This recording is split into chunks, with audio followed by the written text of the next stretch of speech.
এতে আপোনাৰ ৰাতিপুৱা এটা ভয়ংকৰ অগ্নিকাণ্ড সংঘটিত হৈছে যাৰ ফলতে মানুহজনৰ ঘৰতে আপোনাৰ ধান পাত আপোনাৰ এই ঘৰত যিমান কাপোৰ কানিৰ পৰা বাচন বৰ্তনৰ পৰা ইত্যাদি কৰি গোটেইখিনি বস্তু আপোনাৰ জুইত যা যায়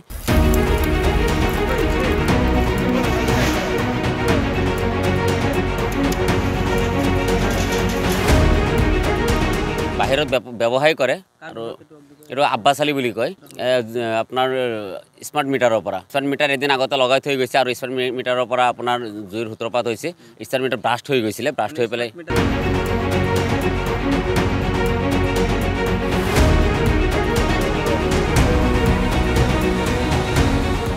সম্পূৰ্ণ প্ৰায় আপোনাৰ ৮-১০ লাখ টকাৰ বস্তু ক্ষয়ক্ষতি হৈছে ইয়াৰ পৰা আপোনাৰ এটা কাগজ লিখি ওলাব পৰা নাই আপোনাৰ ডকুমেণ্টছৰ পৰা যিমানখিনি এনআৰচিৰ কাগজৰ পৰা মাটিবাৰী কাগজৰ পৰা যিমানখিনি ডকুমেণ্টছ আছিলে গোটেইখিনি ডকুমেণ্টছ জুইত যা গৈছে টকা পইচাৰ পৰা ইত্যাদি কৰি অগ্নি নিৰ্বাপক বাহিনীক ফোন কৰিছিলোঁ কিন্তু তেওঁলোকে ফোন কৰি ৰেছপন্স দিয়া নাই তাৰপিছত থানাত ফোন কৰিছোঁ থানাই ফোন কৰিছে পিছত অগ্নি নিৰ্বাপক বাহিনী যিহেতু আহিছিল আধা ৰাস্তালৈকে অহাত আমি একো মানা কৰিছোঁ আহিব নালাগে যিহেতু গোটেই ওচৰ চুবুৰীয়া মানুহ একগোট হৈ পেলাই জুই নুমাবলৈ সক্ষম হৈছে